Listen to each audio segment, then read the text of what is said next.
This podcast was produced by OAR FM Dunedin with support from New Zealand On Air.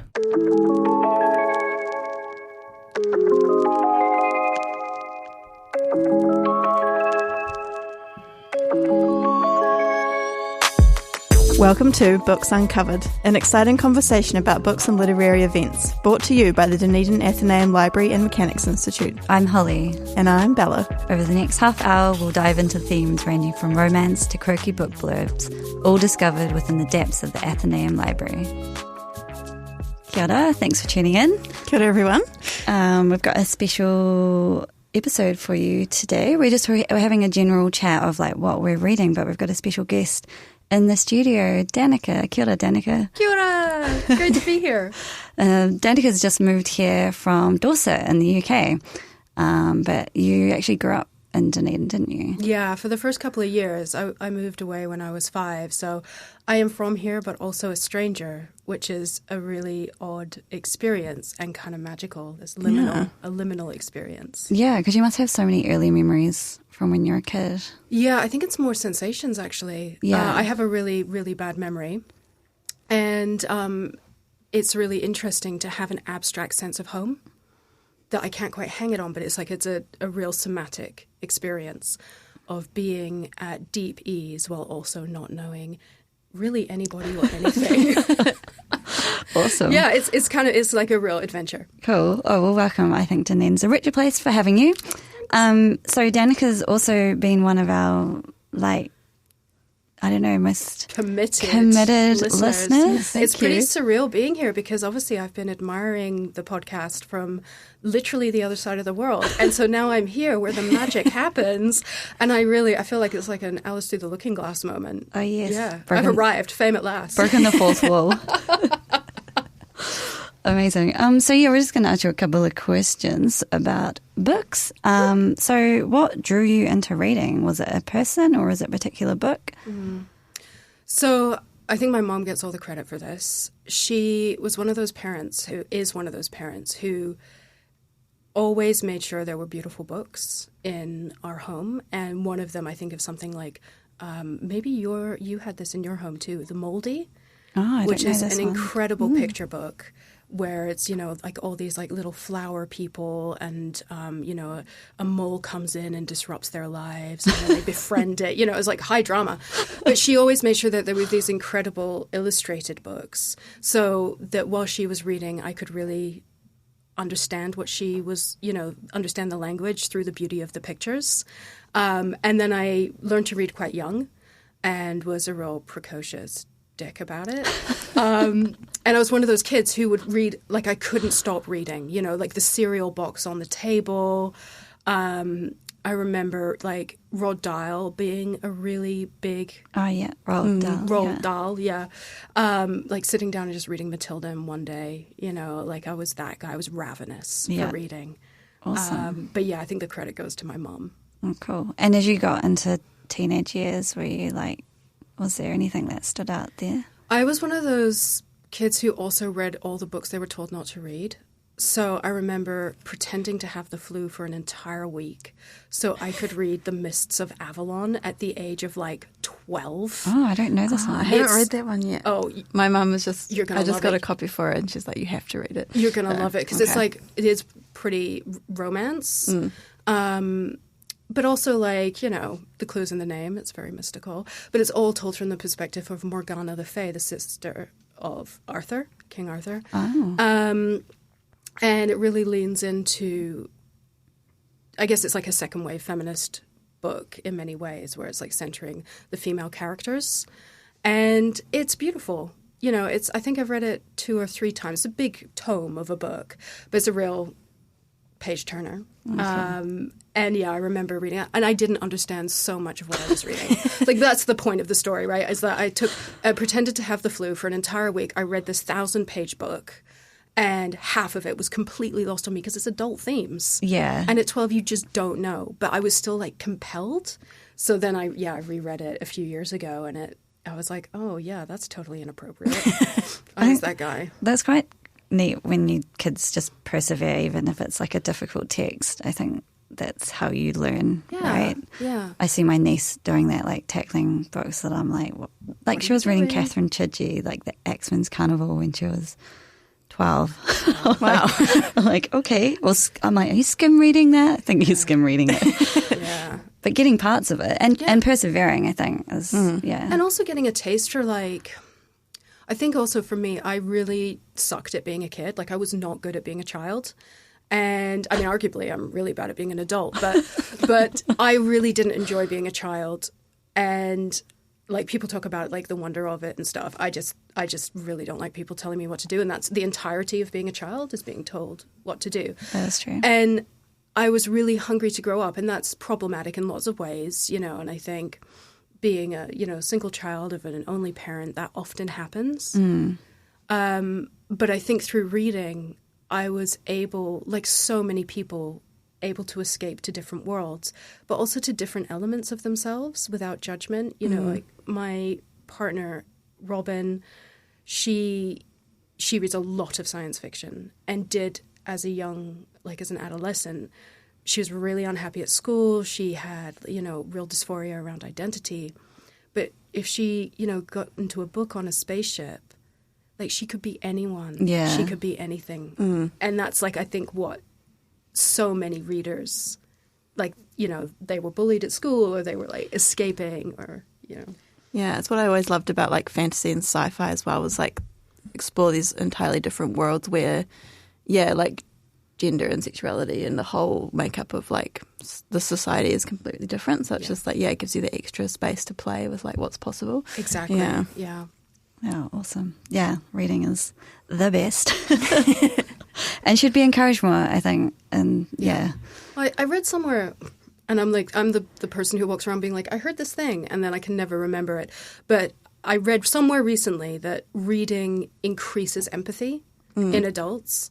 And actually, I think the best parts of me, the things that I cherish the most in myself, are the parts that I found through books. And often it's connections with people and characters, but, you know, doorways to empathy and compassion. Yeah, being able to inhabit that character's thoughts and feelings, for instance, and, experiencing that life. Yeah. It's a pretty wonderful gift. And also just how incredible our minds are that we can conjure up the images in our head. Like there's certain books I've read where I can still see the place that they created. Yeah. That's always the most magical part for me. Like, it's really living inside that and place. that you can revisit it. Yeah. You know, like it lives at any with time. you forever. Yeah, it's magic. Oh, cool. Yeah. I was wondering, how do you pick like what you're reading? Is it? Well, I have the obvious answer, which is through books on covers. Why, thank you. Yeah. This is a paid promotion. So I've just finished on All Fours, and I'm just finishing Call Me Ishmael. So I joined the Athenaeum when I got here, and I have a reading list that is based pretty much solely on your discussions.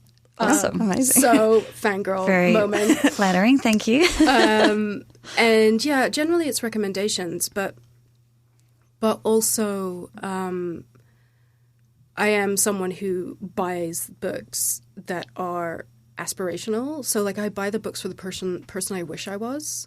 And then I sometimes have to admit that I'm not going to read that book because actually I'm not that guy. Yeah. But then I leave it on the shelf as like a love for the version of myself who might have read that book. Who might still read it. Who might still read it. One day. It's an act of hope, right? Yeah.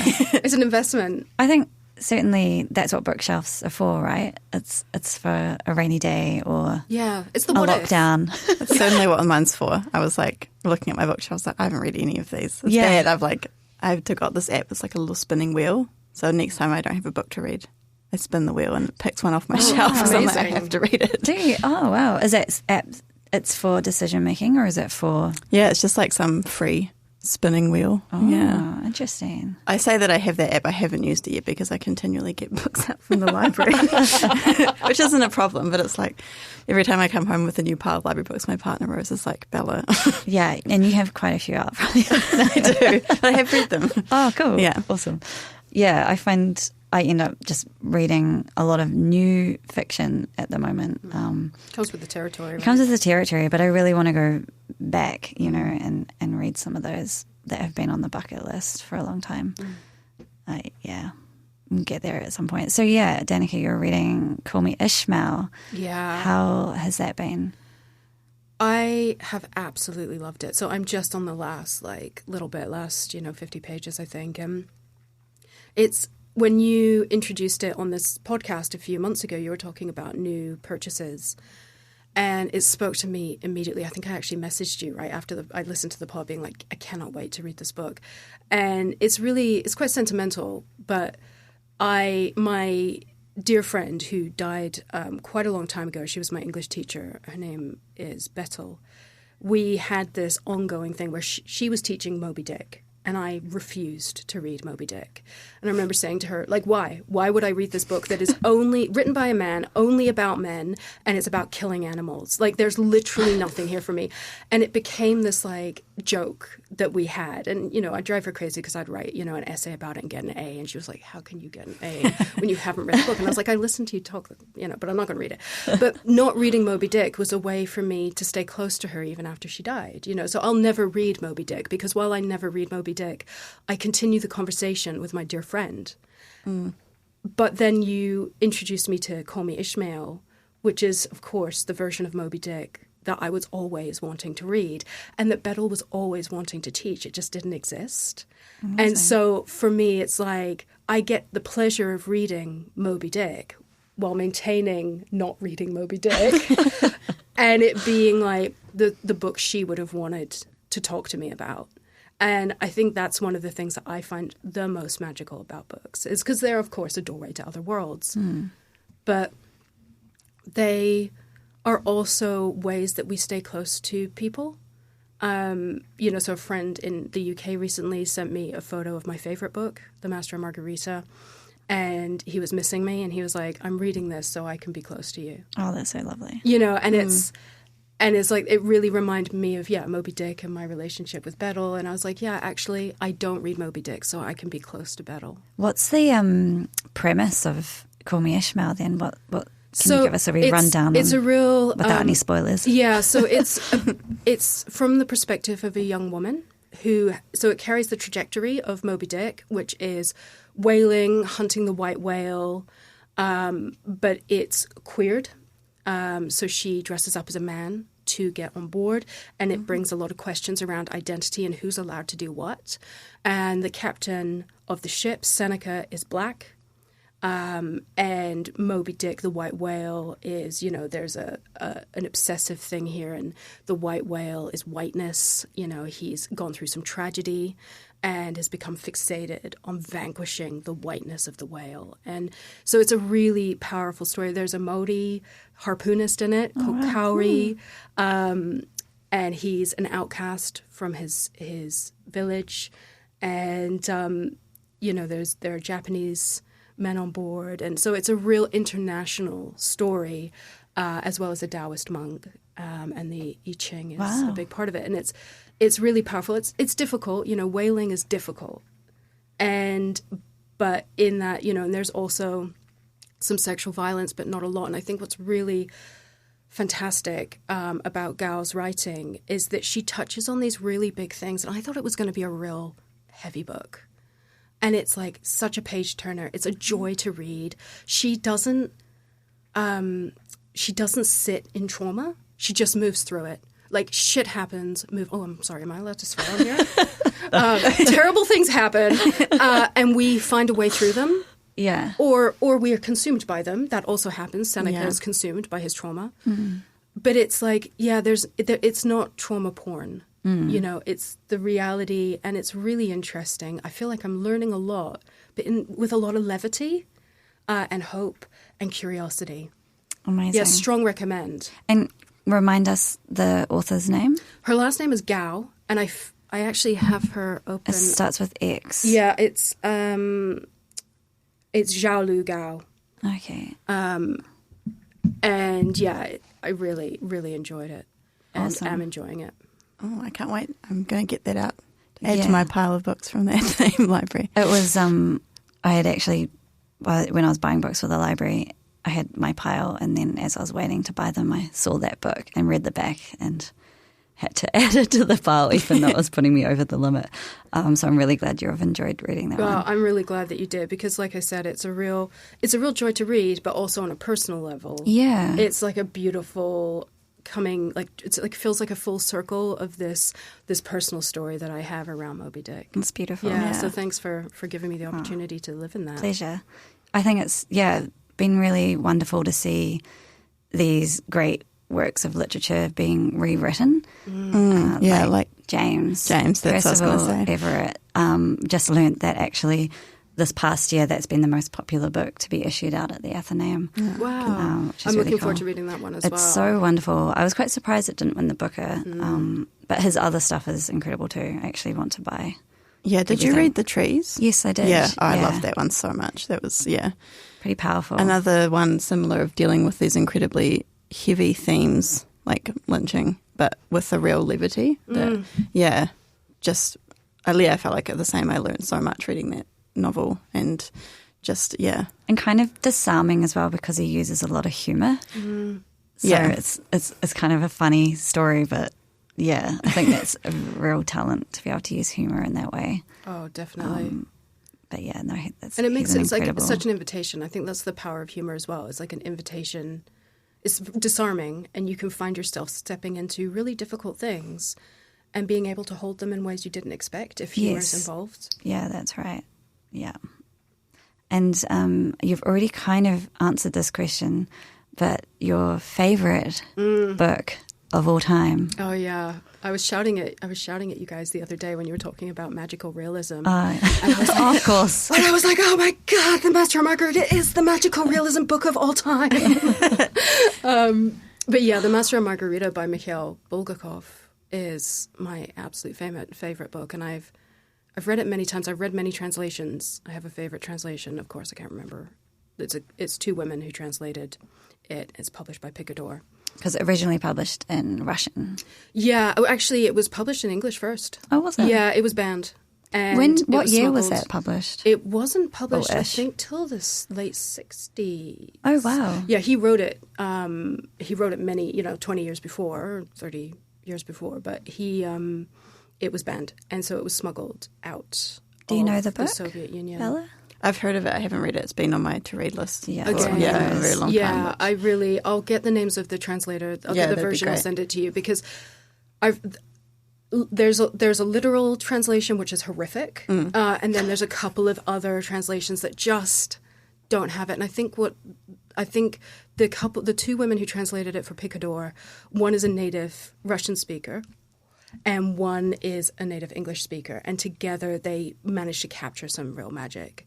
And and that book is the reason I studied Russian. Amazing. I mean, I sucked at it, and I still can't speak it, but that book is the reason I studied Can Russian. you give us a little rundown on what happens in the book? Yeah, so it's the premise is it's Moscow, 1930s, and the devil comes to town. And when I read it the first time, I hadn't studied any Soviet or Russian history, so I didn't know what it was about. I just read it as a novel, and it was incredible, mind-blowing. And it oscillates between 1930s Moscow and Jerusalem and the crucifixion of Christ. And Bulgakov is a very religious man, and in the Soviet Union it was illegal to be religious, right? God didn't exist. And so you can understand in that context why it wasn't published, because he was talking about Jesus as a historical figure, and he's got the devil validating that. And but it's total carnage in Moscow, and people are disappearing, and all kinds of crazy things are happening.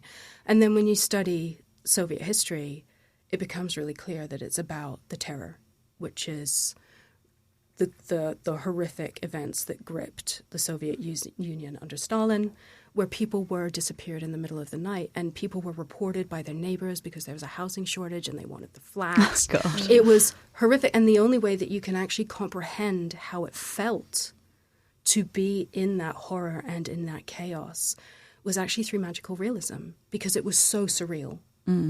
And so reading it then as a student of Russian history and Soviet history, it opened an entire new understanding, and it's a really incredible piece of work. Yeah, amazing. I read it a long time ago. I'm not sure which translation, but just that opening scene when we're introduced to the devil, and he has a sidekick that's a cat. Yes. But is he a man? Is he a cat? He's a kind of walking, talking cat who jumps on and off trams and things and has a revolver. Oh, you've absolutely sold that to me. I'm going to get that to read it immediately. I strong recommend. I love magical. I can't wait. Then we can go for like coffee and we can talk about it. We can geek out. Yeah, of course, it's the magical realism book. It's definitely up there, isn't it? Yeah, have we got any more questions for... What are you reading at the moment, Bella? We're both reading the same book. I haven't started it. I bought it from work because what the book is the Silver Book by Olivia Lang, which I immediately bought because if you've listened to the show, I love Olivia Lang. It's her first fiction. Her second one, actually. I haven't read her first one, which is called Crudo. Came out a few years ago. Oh, yeah, that's right. Yeah. I think when it came out, I was going through a not reading fiction phase. But I've heard it's very good. But I haven't started the Silver Book yet. I'm reading The Land in Winter by Andrew Miller. Oh, yes. Which I got from the Athenaeum, which I will say, if you want to get any books that are on the Booker lists, go there, join up, because they're all just on the shelf ready to be taken out. There. Yeah. There's no queues or pay $5 to read it in 2 weeks. Yeah. But so far I'm loving it. It's sort of set in Britain in the 1960s, sort of dealing with like post World War II issues. It's like follows two couples that are living in a small country town just outside of Bristol, and it's just like at the moment it seems like a lot dealing with loneliness, and especially like sort of a lot of gender stuff. There's like the wives that are both pregnant and on their own, and sort of just their internal lives, and then they meet each other and form this friendship. And I'm loving it so far. I'm really enjoying being inside the heads of all the characters. Wonderful. Because it was on the shortlist, wasn't it? Yeah, it got shortlisted. I haven't heard very good things about the winner, which was Flesh by David Shesley. Yeah, I'm quite excited to read it just because of like how many differing reviews I've heard. It's like... Yeah, that it's quite a sort of masculine text. It's a lot of talk of like the return to masculine contemporary fiction. I'm like, must we? Like, hasn't that been done already? Hasn't that been like literally the entire history of literature?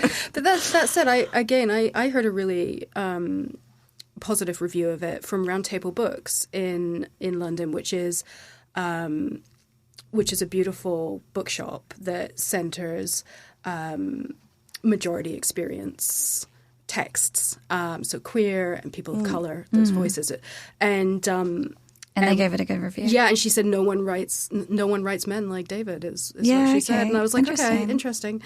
Yeah, that's why I'm so intrigued to read it, because I have heard a lot of really good reviews of like this exploration of masculinity, which isn't. I don't think it's not a bad thing. No. Yeah. I mean, understanding the enemy. No, sorry, I didn't mean that, guys. Not all men. Yeah, I've only had the members from the library taking it out, and then some not getting through it, or other people being like, yeah, not for me.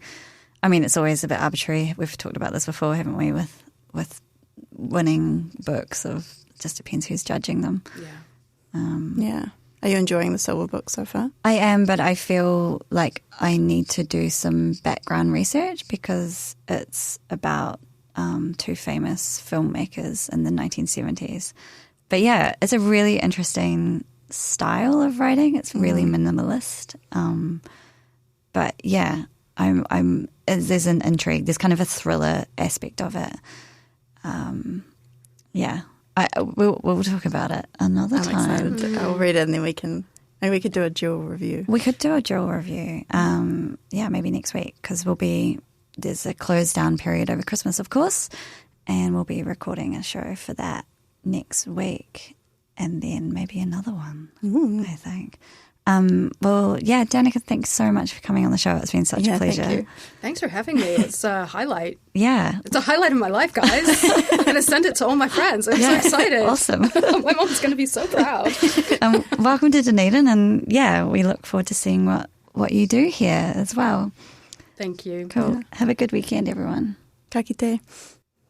Books Uncovered, exciting conversations about books and literary events, brought to you by the Dunedin Athenaeum Library and Mechanics Institute. Join us, Holly and Bella, every second Saturday at 12 p.m. as we dive into themes ranging from romance to quirky book blurbs, all discovered within the depths of the Athenaeum Library. That's Books Uncovered. Saturdays at 12 on OAR FM and online at oar.org.nz.